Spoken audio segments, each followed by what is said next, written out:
mau petir, mau hujan, maju terus. Maju saja, Tuhan selalu serta. Maju saja.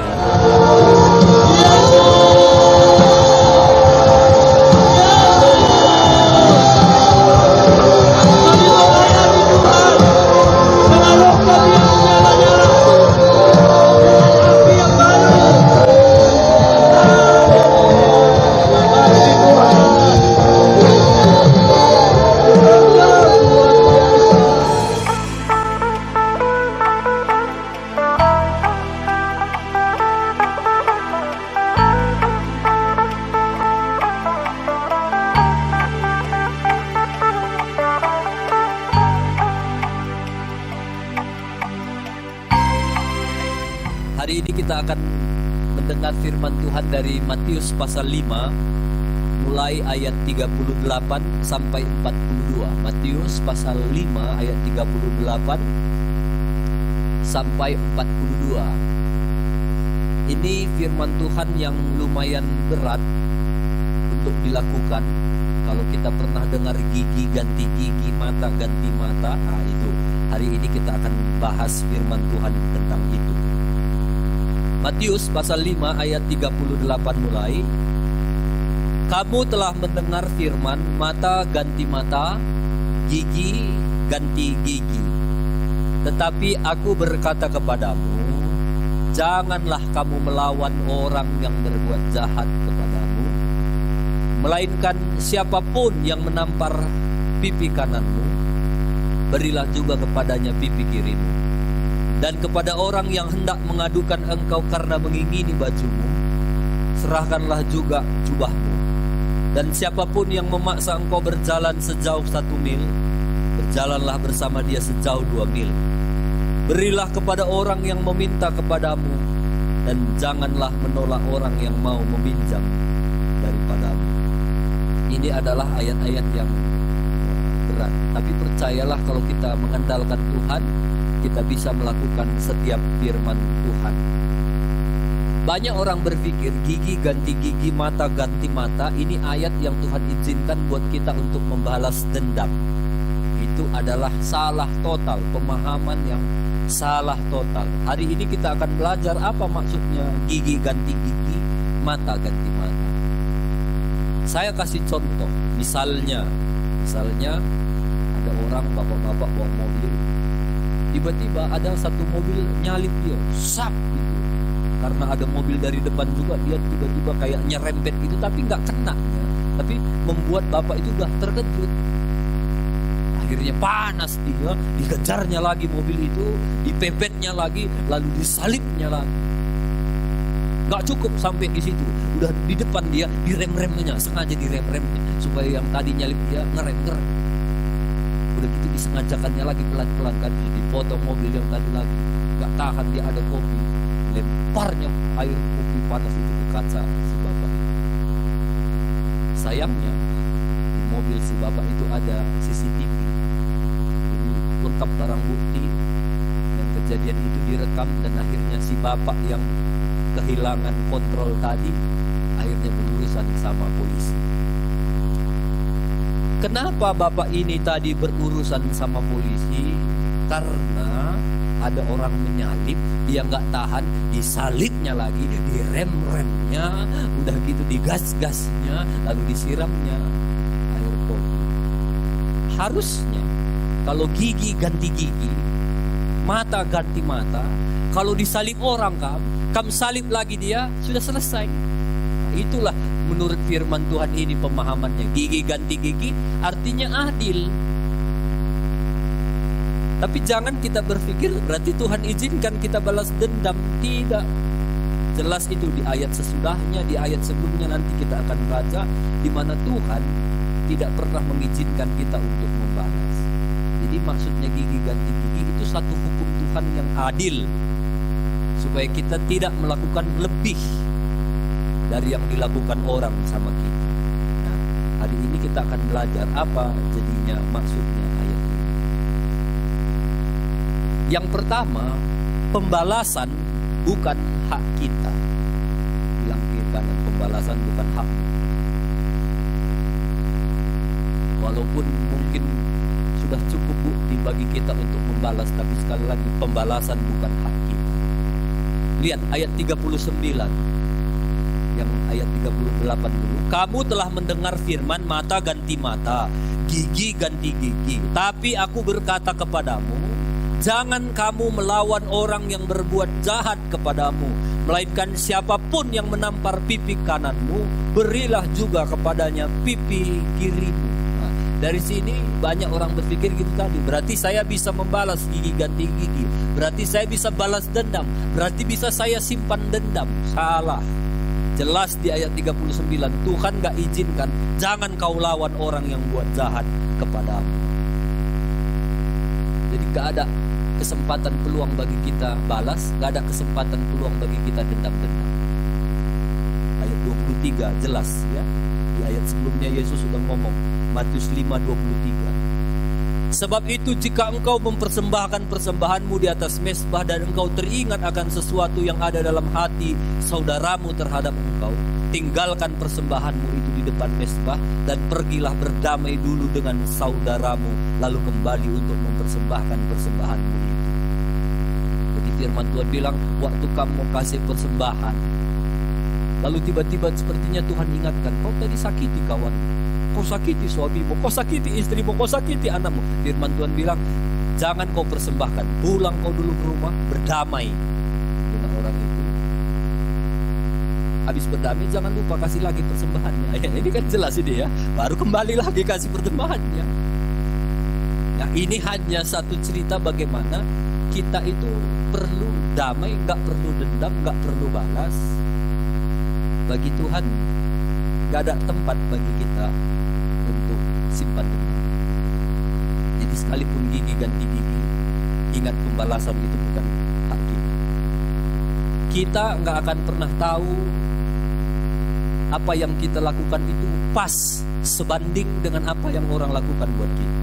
Misalnya ditinju orang kita, putus satu gigi kita, lalu firman Tuhan bilang gigi ganti gigi. Gimana caranya kamu bisa buat hantam pipinya lagi pas putus satu gigi? Gimana kamu bisa pas sama sakitnya, tekanan frekuensinya dia pukul sama kamu pukul lagi sama, gimana kita tahu? Gak akan pernah sebanding. Makanya firman Tuhan ini hanya untuk supaya adil, dan jangan pernah lakukan itu. Gak akan pernah pukul dia satu gigi. Ya kalau satu, kalau gak putus lagi sekali pukulan, pukul 2 kali lagi biar adil. Enggak, tetap gak adil. Jadi bilang kiri kanan, pembalasan itu hak Tuhan. Nah, yang kedua, pembalasan itu adalah hak pemerintah. Tuhan pernah tulis di dalam Roma 13, dia bilang semua pemerintah itu berasal dari Allah dan ada pedang di tangannya. Dia yang akan menyelesaikan segala perkara kita. Jadi dari ayat ini kalau ada perkara kita, ya kalau mau lapor sama pemerintah, laporlah sama pemerintah, lapor sama polisi. Nah, ini jalurnya, ya. Jadi jangan kita ambil jalur hak yang bukan milik kita. Itu yang kedua. Dan yang ketiga, ini yang paling benar. Kadang-kadang banyak orang udah malas melapor sama pemerintah karena dia pikir pemerintah pun gak adil. Ya sudah, berarti ada pembalasan yang ketiga. Itu adalah hak Tuhan. Jadi kalau ada masalah, datanglah sama Tuhan. Tuhan, ini perkara aku Tuhan. Dan Tuhan akan jawab sesuai dengan caranya. Ya, jadi jangan kalau waktu kita membalas, ada 3 hukum yang kita langgar. 1, kita gak punya hak untuk membalas. Yang kedua, kita rampas hak pemerintah. Yang ketiga, kita rampas hak Tuhan. Kalau hak Tuhan kita rampas, bahaya. Kalau Tuhan kita rampas, bahaya hidup kita. Jadi jangan pernah membalas. Nah, itu ya. Tapi Tuhan gak mau kita hanya berhenti di situ. Lihat ayat 39.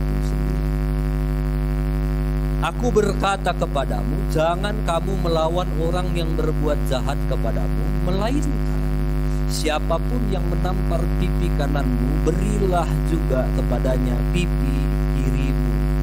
Ini Tuhan sendiri yang berkata begitu. Jadi Tuhan gak mau kita anak-anak Tuhan itu hanya sebatas tidak membalas. Kalau saya ibaratkan pagar, waktu ada orang jahat sama kita, lalu kita nggak balas, itu hanya ibarat kita pasang pagar. Apa gunanya pagar kalau nggak ada apapun kita tanam di dalam lahan kita itu? Yang mau kita panen selalu tanaman yang kita tanam di dalam pagar. Nggak pernah ada orang panen pagarnya.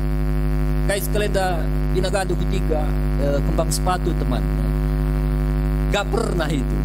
Selalu yang ditanam di tanaman. Nah, jadi pagar itu bagus, nggak membalas itu bagus, tapi Tuhan mau kita nggak hanya berhenti di situ. Tuhan mau kita tanam sesuatu yang baik. Lihat di ayat 20. Aku berkata kepadamu, jika hidup keagamaanmu tidak lebih benar daripada hidup keagamaan ahli-ahli Taurat dan orang-orang Farisi, sesungguhnya kamu tidak akan masuk ke dalam kerajaan sorga. Jadi Tuhan mau kita nggak hanya sebatas pengetahuan seperti orang Farisi. Orang Farisi itu kan semua dia ikut, doa Jumat ikut, komsel ikut, kompria ikut, komwanita ikut, perpuluhan lancar, doa pun, aku nggak seperti Mama Sianu itu, dia nggak pernah doa, aku selalu doa. Itu orang Farisi. Secara kasat mata orang melihat keren, tapi di hadapan Tuhan orang Farisi itu nggak ada apa-apanya. Makanya firman Tuhan bilang, kau jangan seperti orang Farisi. Karena orang Farisi itu ibarat pagar tadi, dia hanya keagamaannya itu hanya sebatas pagar, tapi nggak ada sesuatu yang ditanamnya yang akan dituai.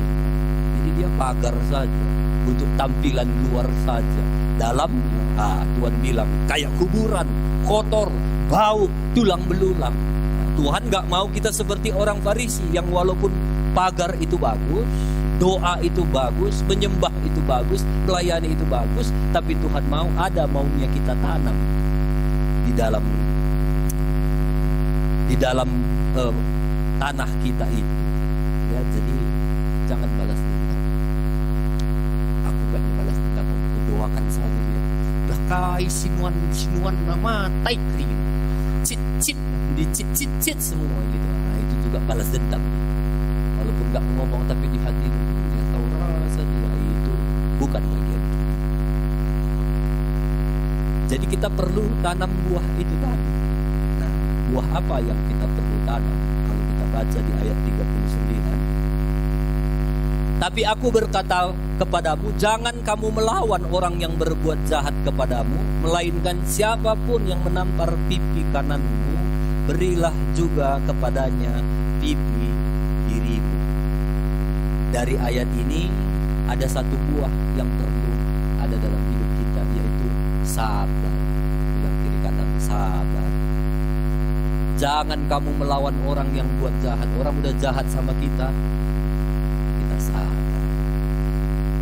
Firman Tuhan bilang, kalau orang tampar pipi kanan, biasa kalau orang nampar kita, pipi apa yang ditampar? Pipi kiri biasanya. Coba sini dulu.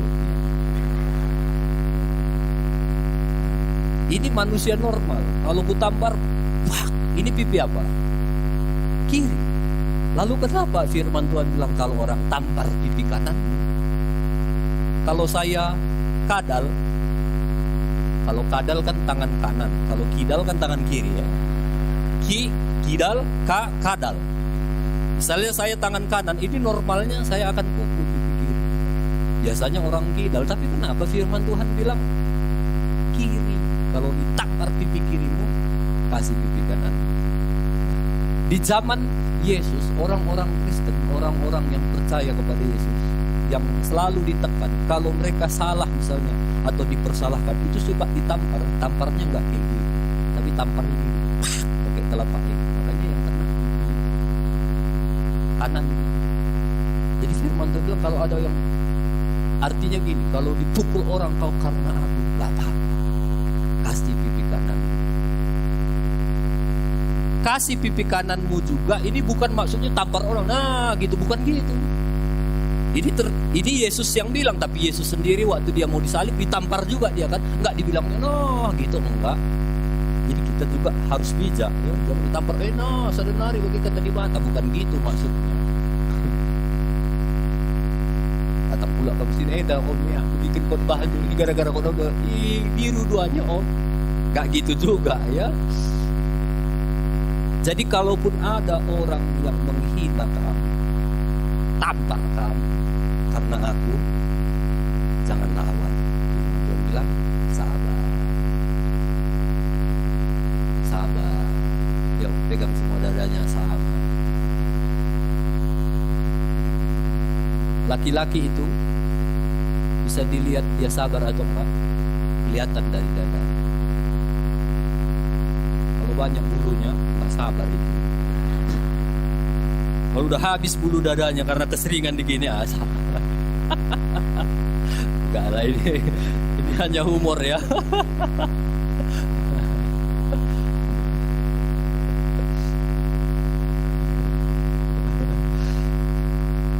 Ada satu kepala preman, dia terkenal kepala preman yang sadis, tapi akhirnya dia dijamah Tuhan dan akhirnya bertobat.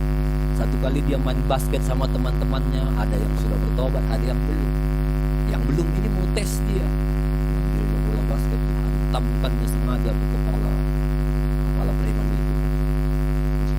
Tetap aja main kepala preman itu. Dia mau tes sampai akhirnya mereka udah selesai. Lalu kepala preman itu bilang sama yang lain, "Tahunnya sengaja tadi dan para enggaknya kebalas karena Tuhan sudah menjamah." Dan sejak itu dia malah makin lebih hormat sama kepala preman karena gak dia balas. Yang kiri kanan, kalau kamu gak balas, makin hormat orang sama kamu.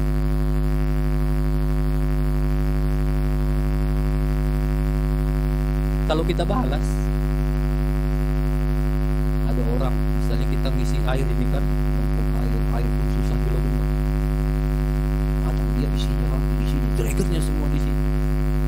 Kita isilah jerigen kita, disorongnya pula jerigen kita. Kalau kita balas, agak mau kasih merawa, nah kita tumpahkan semua. Besok dia lakukan lagi. Kalau orang bocor harus lawannya lagi. Tapi kalau dia orang yang normal, kita diam saja, malah makin hormat. Bilang kiri kanan, kalau mau dihormati, sabar. Orang yang kuat itu orang yang bisa tahan emosi. Orang yang lemah itu orang yang gak bisa tahan emosinya. Inilah etika yang diajarkan Yesus. Yang mama-mama sama mama, kalau masih suka marah-marah, lemah. Marah boleh ya, yang ku bilang marah-marah. Banyak kulihat mama-mama suka kali marah-marah. Lalu asal ngomong marah-marah. Itu udah pekerjaan. Marah boleh. Lihat Yesus itu dia sabar. Orang udah lukain dia, muridnya hianati dia, Bapak ampun. Sabar. Yusuf udah dihina sama abang-abangnya, difitnah sama istri Potifar, dipenjarakan. Lalu waktu dia jadi perdana menteri dia bilang, "Ku taunya kalian dulu mereka-rekakan yang jahat sama aku, tapi Tuhan sudah buatnya yang baik sama aku. Bang, jangan takut. Kalian akan ku kasih makan, gak hanya kalian, anak-anak kalian pun ku kasih makan." Sabar. Yang kedua, buah apa lagi yang Tuhan mau kita tanam di dalam hidup kita? Matius 5:40 ayat 40. "Dan kepada orang yang hendak mengadukan engkau karena mengingini bajumu, serahkanlah juga jubahmu." Nah, jadi di sini ada hal yang harus kita tanam. Orang mau ngadukan kita karena dia mau baju kita. Firman Tuhan bilang, serahkan jubahmu. Nah, di sini ada satu buah namanya buah kebaikan. Kita harus selalu tanam buah kebaikan dalam hidup kita. Filipi 4 ayat 5, "Hendaklah kebaikan hatimu diketahui semua orang. Tuhan sudah dekat." Hendaklah kebaikan hati kita diketahui semua orang. Diketahui nggak dengan cara yang posting-posting, nggak usah diposting-posting. Jelas etika-etika yang firman Tuhan bilang kalau kamu lakukan, tangan kananmu ngasih, tangan kirimu pun nggak usah lihat. Artinya nggak usah, pokoknya baik saja, tulus, nggak usah pencitraan, nggak usah murah banget, nah, nggak usah.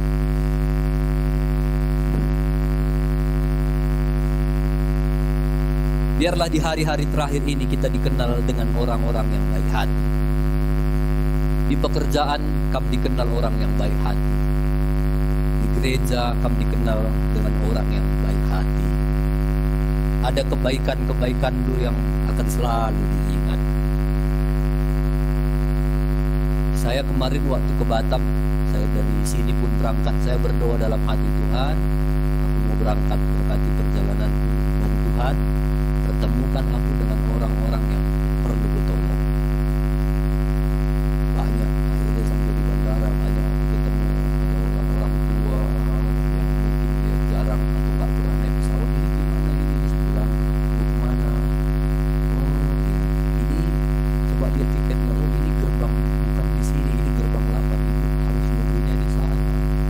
Ada orang yang tasnya itu kan ada, kita nunggu bagasi itu ada mesin, ada ibu-ibu yang besar kan tasnya, diangkat aku ini nggak bisa. Itu makanya kalian kalau ada orang jalan-jalan jangan lupa oleh-oleh, ya ajak itu oleh-oleh semua di dalam itu. Kasihan kan, kurang kali dia nggak bisa itu. Gara-gara saudaranya minta oleh-oleh itu, aku tolonglah dia. Aku pun berat kurasa aku naikkan ke trolinya dia, so bilang kiri kanan jangan suka minta oleh-oleh.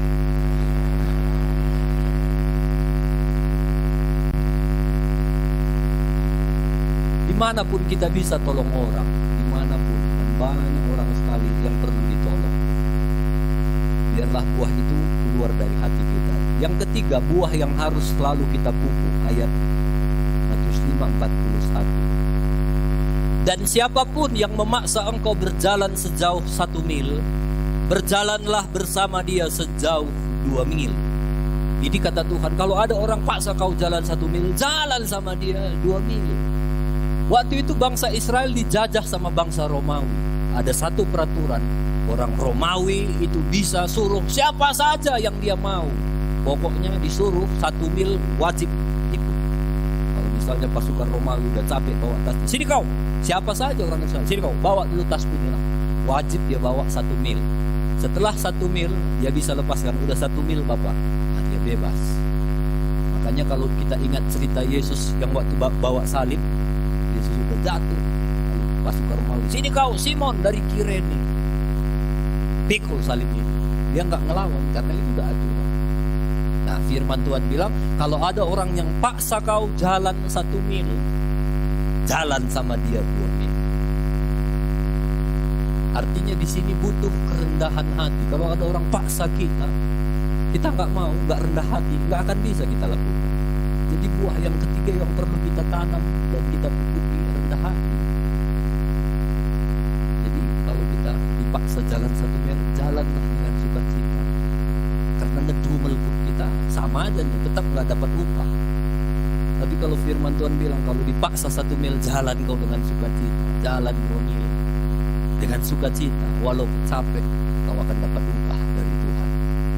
Jadi itu ya, walaupun kita dipaksa orang kerja di ladang, sampai jam 5 ya, sampai jam 6 ya, nggak dapat gaji lembur, siap sampai jam 7 siang, berat. Tapi percaya kalau kamu berjalan sama orang itu, ada Tuhan yang tidak tutup mata yang akan memberkati hidup kita. Jadi apapun kita kerjakan, kerjakanlah untuk Tuhan. Kan rugi sekali kita udah capek jalan 1 mil, sungguh-sungguh nggak dapat berkat lagi. Kalau kita jalan dengan sukacita, akan banyak berkat-berkat yang Tuhan sediakan buat kita. Jadi belajarlah menjadi orang yang hati. Kita belajar tentang hati. 3 hal yang hari ini Tuhan ajar kita: sabar, kita dikenal orang baik hati, dan yang ketiga kita belajar lebih rendah hati. Selalu saya bilang, orang yang rendah hati akan ditinggikan oleh Tuhan. Dan orang yang rendah hati ini gak gampang. Apalagi kadang-kadang lingkungan sekitar kita itu suka manas-manas kita. Dia bilang, diam aja kau sekali, lawan sekali aja, bijak-bijaknya kau kan. Kami udah lebih lama dari kau di gang ini. Udah dari dulu kami tokohinya, kau diam aja, senyum aja, kau bodoh, bijak-bijaknya kau. Sulit bagi kita kadang rendah hati. sekali lagi orang yang rendah hati yang akan ditinggikan. Kalau kita nggak mau belajar rendah hati, ya di situ-situ saja. Waktu kita mau belajar rendah hati, kita akan ditinggikan. Ada satu bapak, kerjanya petani, tapi dia juga pelihara domba di rumahnya. Dia punya tetangganya pemburu. Taulah kalau pemburu, banyak pula anjing pemburunya. Seringkali anjing pemburunya ini suka sekali ganggu domba, kejar-kejar domba, gigitnya sikit kakinya. Si petani ini nggak tahan, dia datangi bapak itu. Karena dia cuma gitu di bebentak, kan sabar dia, nggak diracuninya anjingnya itu, enggak. Karena dia tahu bukan itu prinsip firman Tuhan. Kalau nggak kan bisa racuni saja. Dia datangi bapak itu. Silih, nin yang silih ganggu nalalap domba. Bawa silih katanya, tapi enggak dipedulikan. Besok juga dikejar-kejar. Sampai satu kali anjingnya ini digigitnya dombanya sampai luka parah, kakinya itu udah mau patah. Gak tahan dia, tetap bukan diracuni. Dia dengar firman Tuhan, pembalasan bukan hak, pembalasan itu hak pemerintah. Lalu dia pergi ke hakim. Pak Hakim, bangi Kak Pak Hakim, digigitinya domba aku Pak Hakim. Oh, gampang gitu, gampang, kata Pak Hakim. Pas pula Pak Hakim jemaat GPD Sugihan. Sama firman Tuhan ya, dia dengar, gampang itu gini.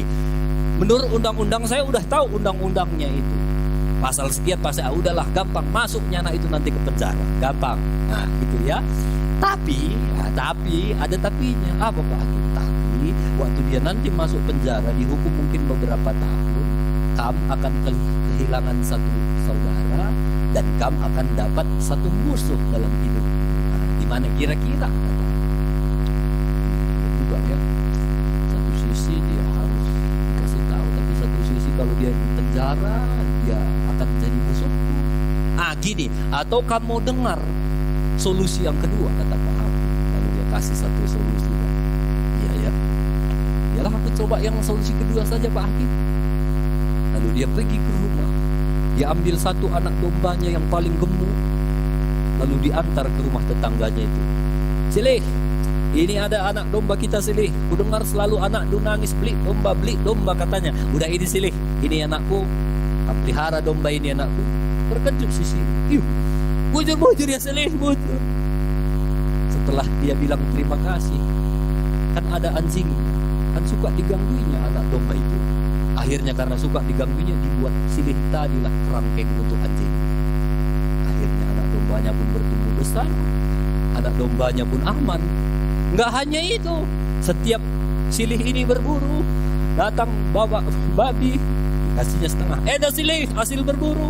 Besok juga Enda Silih hasil berburu. Enda Silih, hitung-hitung udah lebih banyak Enda Silih daripada anak domba. Tapi perlu 3 hal ini. Kalau dia nggak sabar, diracuninya itu. Mungkin nggak dapat pembagian buruan dan mungkin akan lebih repot bertetanggaan. Yang kedua, dia belajar baik hati. Baik hati itu, apalagi bagi orang yang nggak baik sama kita, berat. Rendah hati itu, siapa kali rupanya dia kan bisa dibilangnya gitu. Firman Tuhan terjadi, mengangkat hidupnya, memberkati hidupnya dengan cara yang ajaib. Bilang kiri kanan, jangan racuni.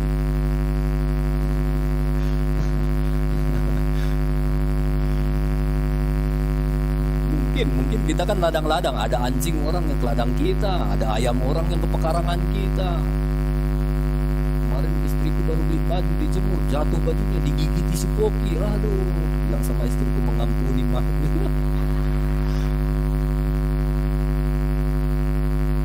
Jadi inilah firman Tuhan. Saya berharap tetap kita tidak membalas, walau itu hanya pagar, tapi ada buah yang perlu kita tanam. Tetap sabar, baik hati, rendah hati, maka Tuhan akan menolong kehidupan kita semua. Haleluya. Tuhan selalu